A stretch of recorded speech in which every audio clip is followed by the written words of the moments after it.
was looking at it. Hey guys, Cut it again. how's everyone doing? Good. Yom Ha'atzmaut, are you happy? Sure. Wow, after all that falafel, all that shawarma, all that hummus, all that tchina, all those pita breads, the Israeli wine, the blue and white cookies, I thought you'd be ready for a fun evening. So let's add some spirituality to the beautiful food we've had as well. So the discussion tonight, the whole theme obviously tonight is Yom Ha'atzmaut, is Israel related. So since I'm the first of the three classes, I want to do a little bit of background. Let's just get some perspective on this whole Israel thing. And as always, you can always ask questions at any time. But it's a big topic. Israel, so much to discuss. And we're going to begin at the beginning. Those who don't know, I'm Rabbi Lawrence Hadjoff. I think, have we met before? Have you been here before? Well, yeah, I have a couple times. What's your name? Drew. Drew, yes, that's your name. Okay. Welcome back. Thank you. We're going to be discussing the first verse in the Bible.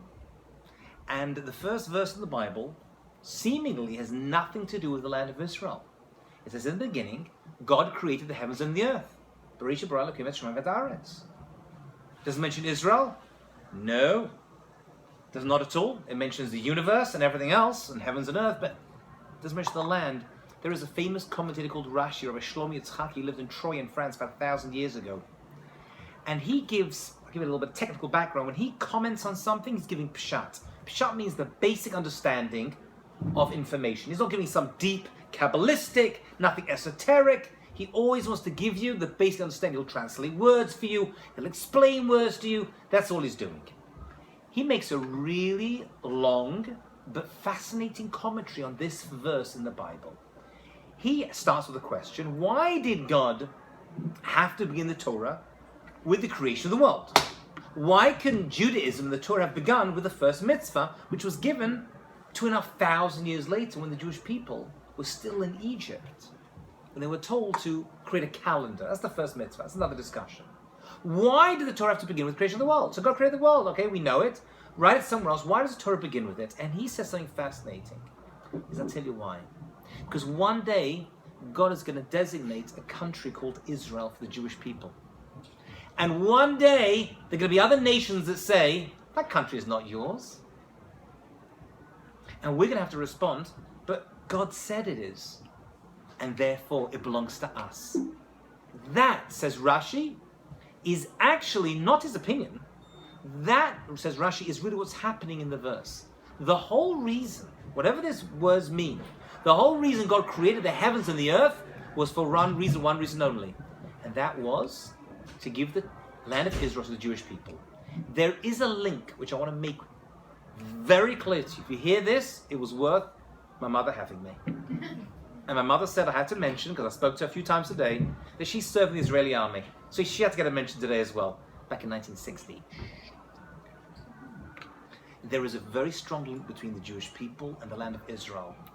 I don't care what you hear on CNN. I don't care what you hear on the internet, that it only started in 1948. That's not true. Our connection to the land of Israel goes back thousands and thousands of years. The question I have is, let's think about this tonight a little bit. Why? Why is it that we need a land? I mean, we managed to survive 2,000 years without a land. We always had Jews living in the land. That's important. We've always had a presence in the land of Israel. Okay, that's a very important thing to note. Although we were expelled 2,000 years ago by the Romans, and the Second Temple was destroyed and dispersed, some Jews still remain behind, and there's always been a Jewish presence in the land. I was in Israel on Thanksgiving weekend. My friend of mine, who owns a soccer team, invited myself and my wife out to his son's bar mitzvah, and he said, "Will you come?" I said, "I don't know, it's difficult, Thanksgiving weekend." He's like, "I'll pay for your flights and hotel." I said, "I'll be there." And while I was there, I met an old friend of mine who's now a very important person in the Israeli media. He's actually head of the police spokesman. And I met his wife. And his wife was talking to me. And his wife said that her family are something like 12 or 13 generations Jerusalemites in the old city. And her grandmother still lives in their house that goes back. We're talking hundreds of years. Right? And we know there have been rabbis and families, communities coming, not just in the first Aliyah in the 1800s, the second Aliyah in the early 1900s, Right back. There have been people and Jews who've made it their business to make their way back to Israel. But why? We were expelled. Okay, we had a country, and then we lost it. A couple of times, actually. Why did the Jewish people even need a land? Is that a fair question to ask? It's worth thinking about at least once in your life, right? I'll take an answer. Yeah. Oh, Andrew. like an answer. I don't know.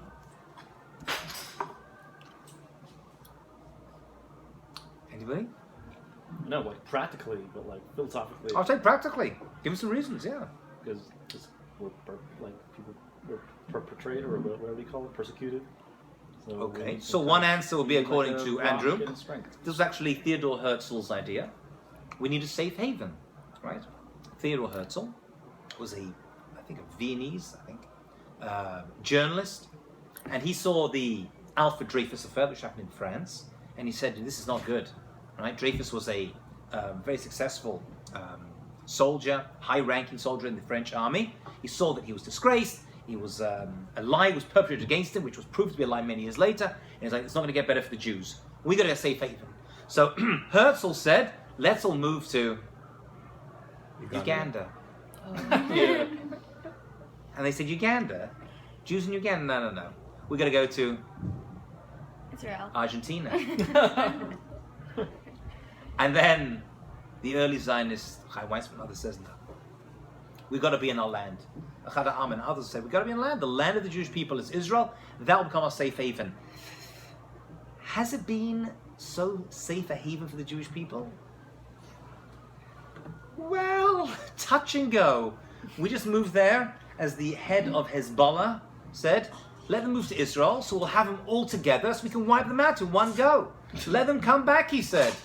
We can gather them together and kill them in one place. Why are we schlepping all over the world to kill them? Let's put them in one place and kill them that way. So as a safe haven, not so great. Not so great. Why else do we need a land? What else is this land going to do for us? Make mitzvahs. So you can do mitzvot anywhere. I think they said they count more when they're done in Israel. So There's certain mitzvah you can only do. there are certain mitzvot you can only do in the land of Israel. What percentage of the mitzvot can you only do in the land of Israel? What percentage? Over half. 53%. So 53% of the laws of the Torah can only be performed in Israel. So there's definitely going to be some spiritual connection. But, well, there's a couple of questions. First of all, you still can do mitzvot outside the land. And secondly, why then was the Torah given outside the land of Israel? You know, the Jewish people started as a nation. We left Egypt. And then we went to a desert. And in the desert, we were given the Sinai Desert, which is outside of Israel. We were given the Torah. And then we had to make, okay, it was meant to take us 2-3 weeks to get into Israel. Ended up taking us 40 years. That's not because, as Jewish men, we didn't ask for directions. Right? That would make sense today, okay? We had a good GPS. What's the GPS? God's protection system. We had that. And yet the Torah was given outside the land of Israel. That's interesting. If you were God, which for some of you may be easier to imagine than others, but if you were God, wouldn't you want to take the Jewish people to their destined land, which the whole of creation was formed upon, take them inside, go to Jerusalem, right, to the future mountain of the Temple Mount, and have everyone circle around it and give them the Torah and Hava Nagila, you know, as they land the plane, you know, everyone starts clapping, right? Because we can't believe we actually got, you know, it's like, you know, I've got it in one piece. And then immediately before the lights go off, the Jews are up, like taking everything out, you know, before they're meant to, well, they're meant to be, you know what I'm saying?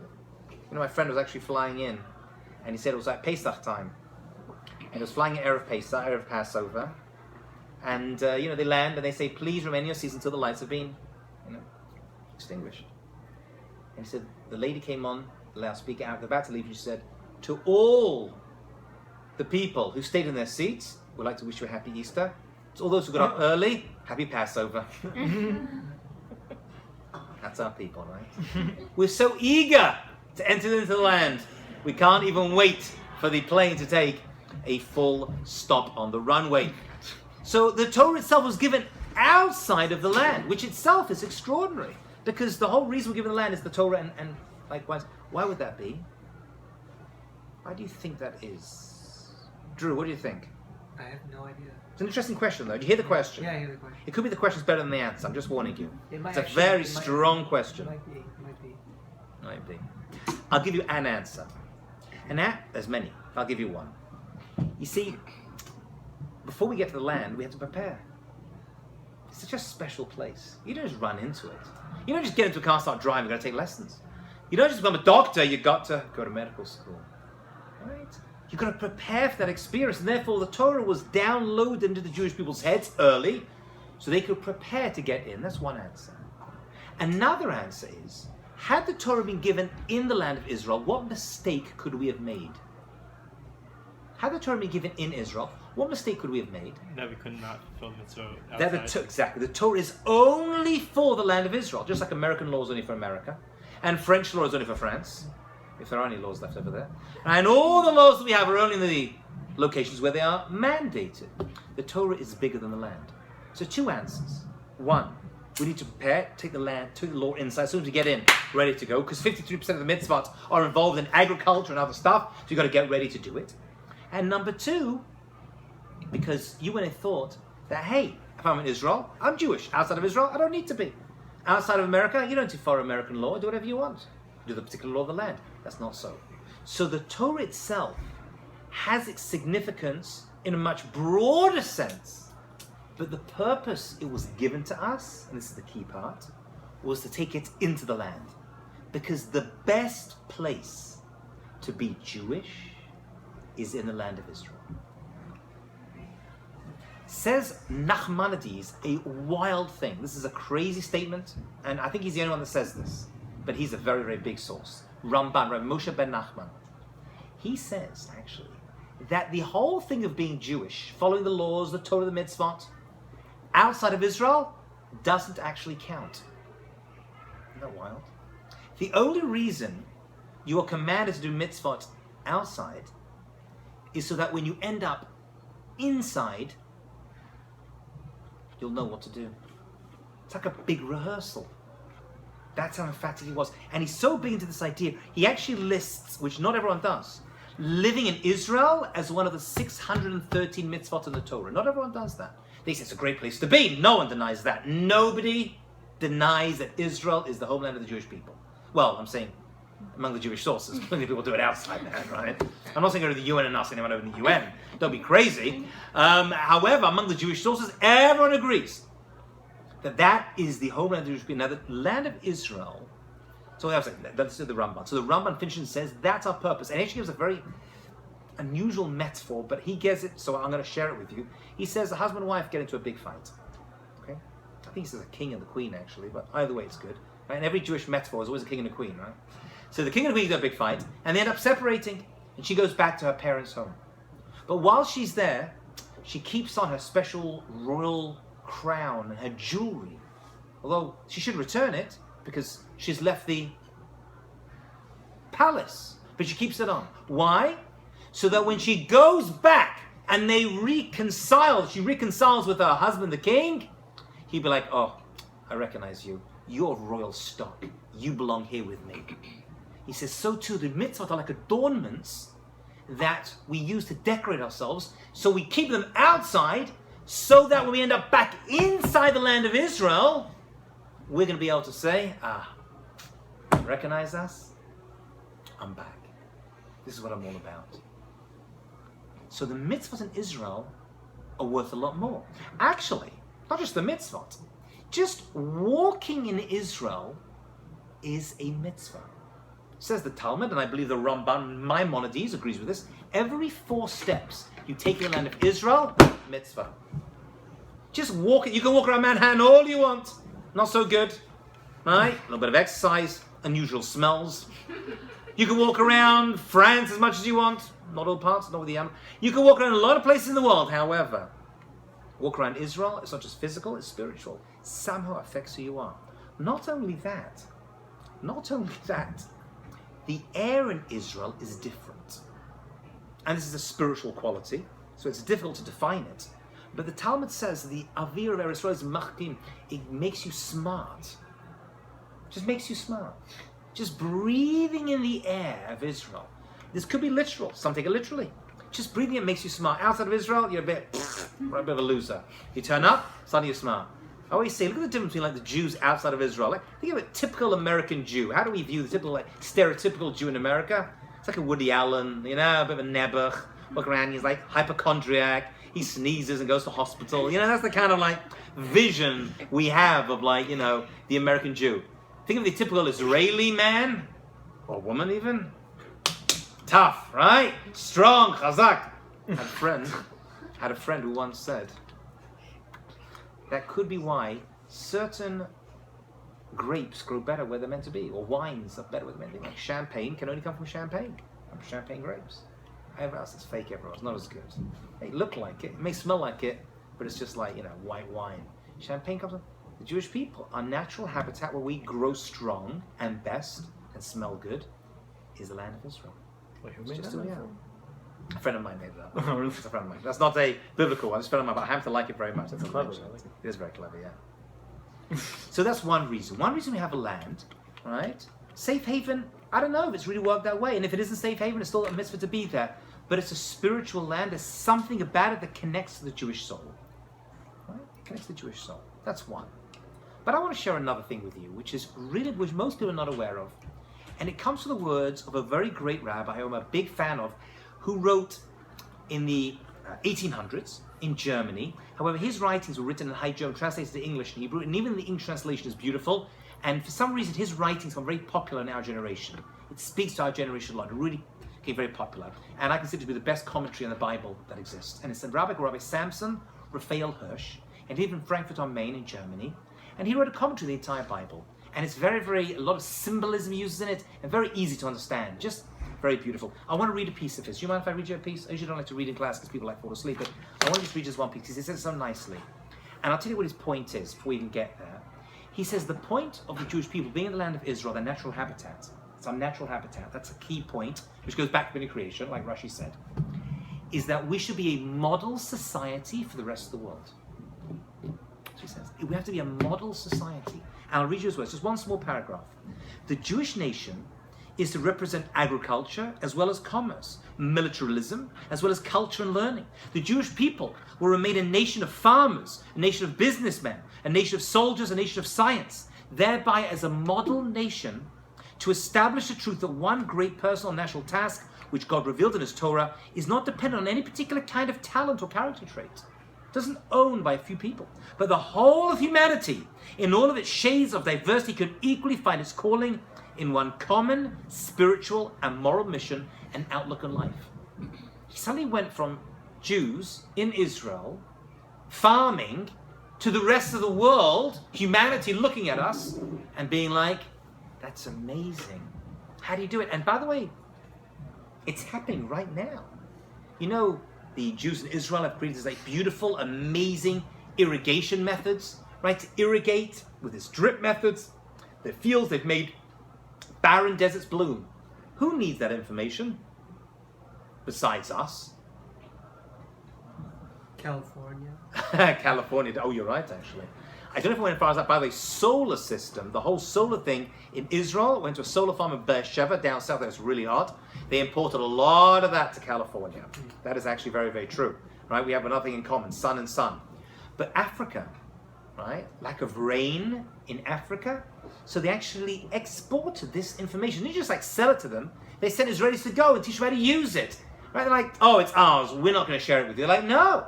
We want to share this information with you. You need this information. Take it, enjoy it, learn from it. And so this whole piping system, you thought, what's pipe's got to do with it? That's what Rabbi Hirsch is saying. The purpose of us as a nation is to develop this beautiful technology and spread it with the rest of the world. We become a model nation. And this model nation concept doesn't just work agriculturally. In our generation, it works technologically.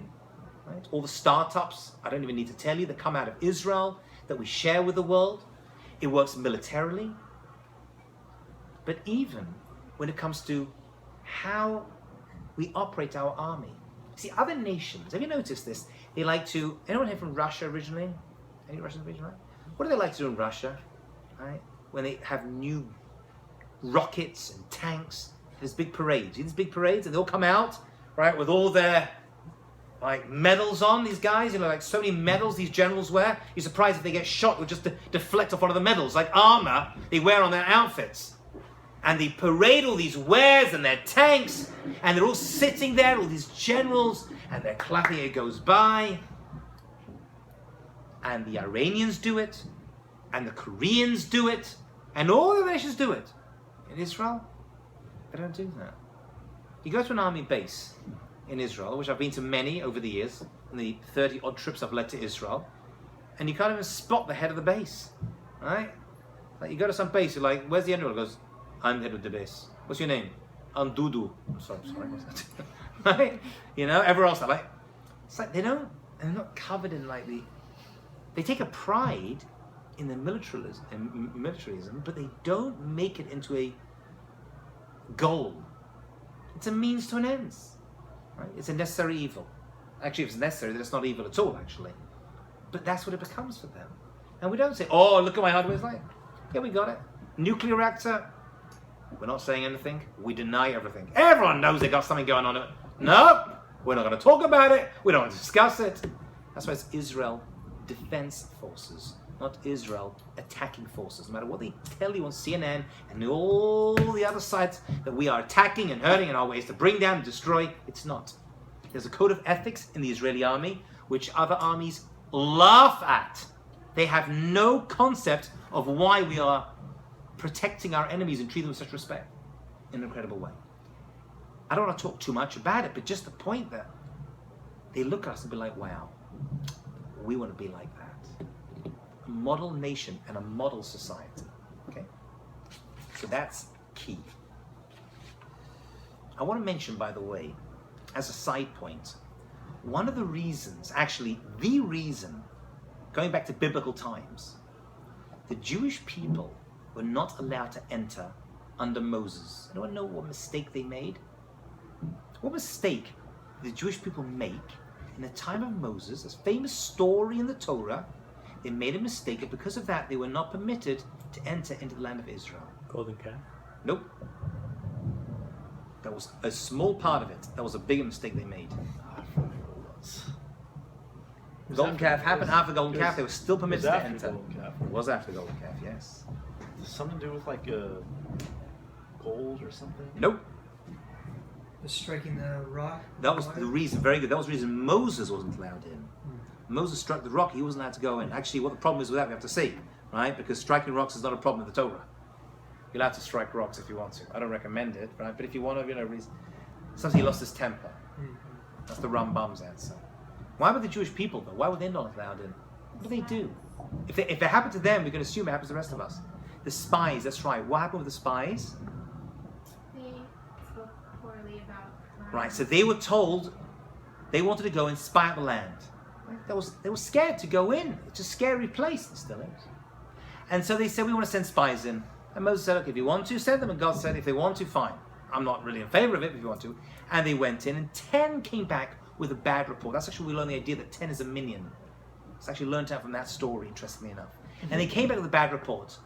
And they said, oh my goodness, the fruit is so big and the people are so strong. We're never going to win. The Jewish people heard that. They all freaked out and started crying the entire night. It's actually the first ever Tisha B'Av, 9th of Av, that particular night. And they cried, they freaked out. What did they do wrong? They said the truth. They said the truth. It was very scary. The fruit was very, very big. It was a place. The enemies were there. People who could conquer them. A small little slave nation came out of Egypt a few weeks before. They're going to come along and overtake an entire country. They spoke bad about Israel. You don't talk smack about Israel. That's now put in the Bible, by the way. That's my own personal version of that. But that's really what it says.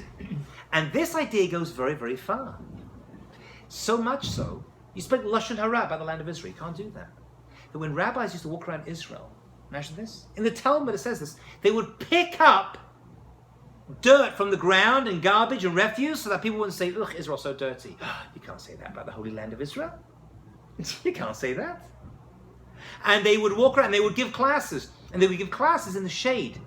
Because if the sun came out and hit the people in the class, they'd be like, oh, Israel's so hot, I can't bear it. You can't say that about Israel. the Holy Land.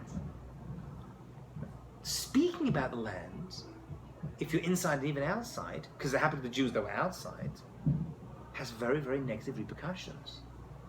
We care for this land very, very, very much. It causes us a lot of anxiety.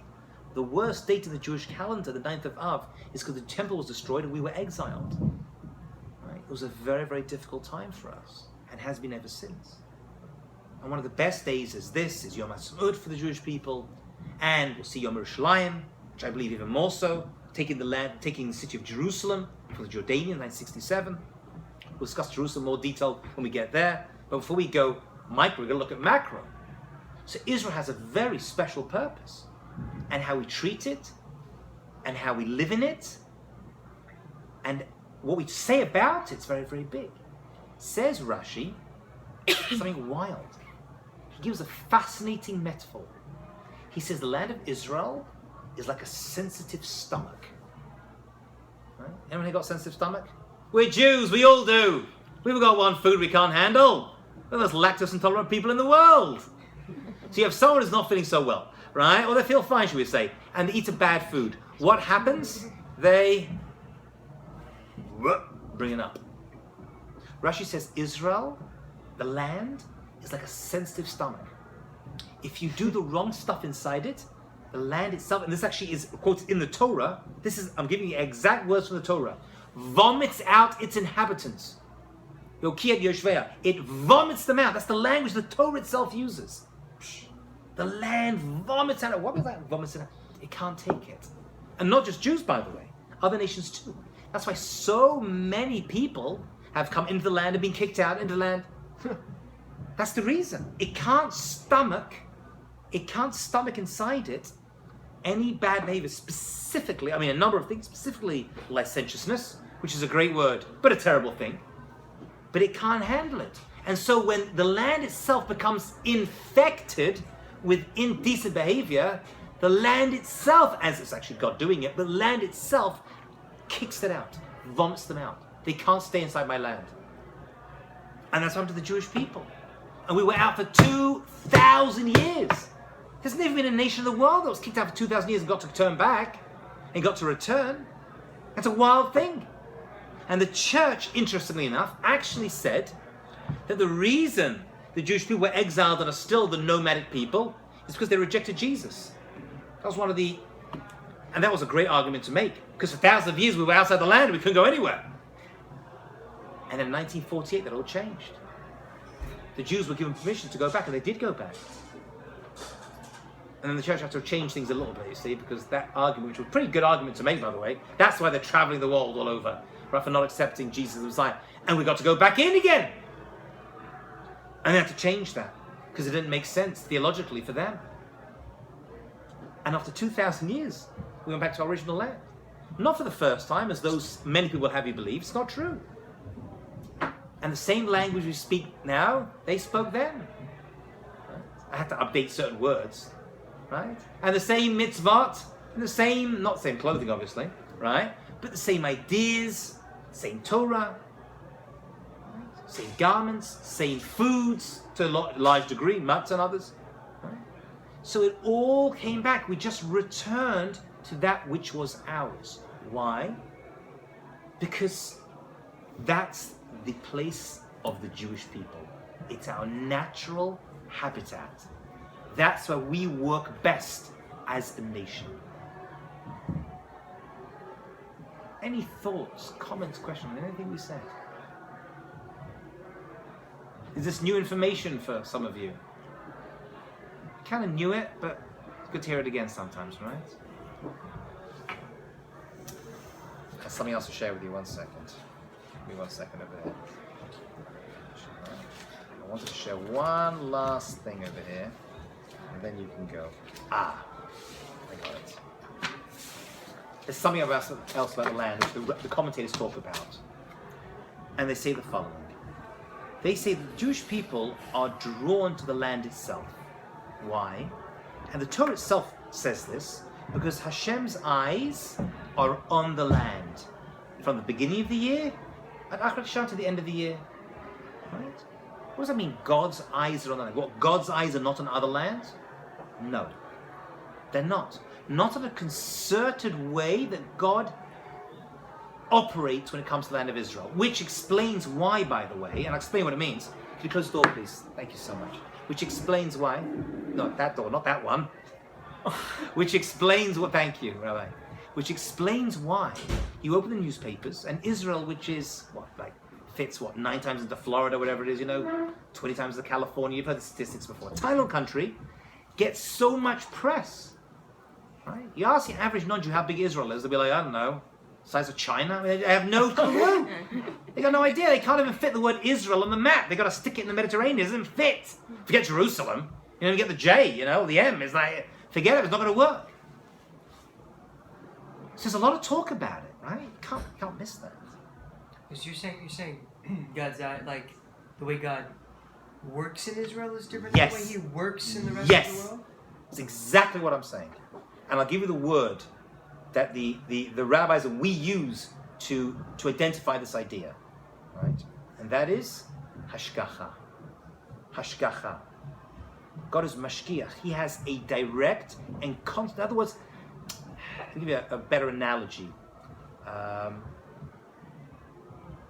you have 5 kids in a family, okay? All good kids, each one making their role. However, he's decided that the youngest or the oldest or one of them is going to take over the family business. Okay? So the others are great. One likes playing tennis, go play tennis. One likes to go to math, you go do math. But one kid, and the family business is an important business. So you invest more time in that kid. That kid messes up, gets into more. He goes, why are you punishing me more? What did I do wrong? I'm doing the same as all the other brothers and sisters. Yeah, I know, but they can spend another hour on the tennis court. But I need you to learn how to run the books. And the next day gets in trouble for, dropping something. But everyone drops stuff. Yeah, I know. But you know what? If you start dropping stuff, you're going to end up dropping the ball. You drop the ball, the business is going under. We're all in big trouble. Are you saying I'm better? No, you just have a different mission. You have a different mission. And that is to be a light unto the nations, a model nation. And so the Jewish people, in Israel specifically, because that's our epicenter, are looked at in a very different way. And God analyzes our actions and the actions in the land of Israel and what's happening in Israel more than other lands. And you can't miss it. Just open the paper. Right? The whole world identifies with that. See all these atrocities the entire world over? Millions of people wiped out. You go to Syria, terrible atrocities, which are even terrible. Right? And one soldier does one thing, by accident. Without banning or defend him, suddenly, the whole world goes up. Why? Hashem makes it that way. Hashem says, there's a magnifying glass on the land. It's being watched, it's being analyzed. There's a purpose for it. You earn it, you stay. You don't, heaven forbid, we get kicked out. It's happened a bunch of times. And so Hashem has more interaction on a daily basis. Right? As I think David Ben-Gurion said, and I don't think he was a particularly religious guy, but he was a believer in God, no matter what they tell you. There's actually a very interesting interview in Hebrew of him speaking after his prime minister, talking about his belief in God, okay? And how he believed that God was a major part of the establishment of the state of Israel. He says that himself. People don't believe that, the religious don't believe, no religious, it happens to be true. Anyway, he says, in order to be a realist in Israel, you've got to believe in miracles. It's part of the natural course of what happens there. And every day, if you really analyze some of the stories that come out of there, things that happen, and I think recently, it's in my head right now, like these terror tunnels, right, that the Palestinians are investing millions of dollars into, and suddenly there's a rainfall and it comes down, or there's a story and the whole thing collapses, or the story of some Jews that went to cut wheat for the matzah, and a field happens to be the place that it was exactly where they built one of these holes to come out, and they could identify. They came out, they got them straight away. There wasn't any crops to protect them. Right? These are just there's thousands of such stories. You should note them. They're worth reading about, hearing about, and talking about them is a mitzvah. Is it always good there? No, because sometimes the chosen child messes up. And he gets punished more than others and becomes an example to the rest of them. That's just the way it is. But that doesn't take away from his core mission, And let's be honest, driving in Israel Absolute nightmare. I drive Manhattan. I like a madman. Really, I mean, I shouldn't boast about this, but my wife is on me. I get tickets like constantly. It's not a good thing. I'm always like moving. But I go drive in Israel. I'm terrified. I tell you, they drive absolutely crazy. I mean, more lives are lost to traffic accidents than I think to attacks. It's just horrifying. Like they get in the car and suddenly, like the nicest, smartest people just turn into animals. They go completely crazy. Right? In America, in New York, you stop at a red light. It turns green. You get hunked. Nachon?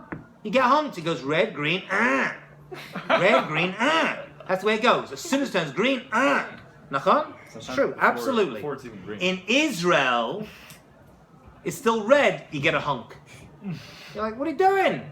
It's still red. And the taxi driver says, mind you, it will be green soon. Right? He's doing it's like a national service, like a public service he's doing for the people over there. There's a reason why it's so intense. I heard Iran's even worse. They don't even have any. They don't have it all. They don't have any Traffic lights at all? traffic lights.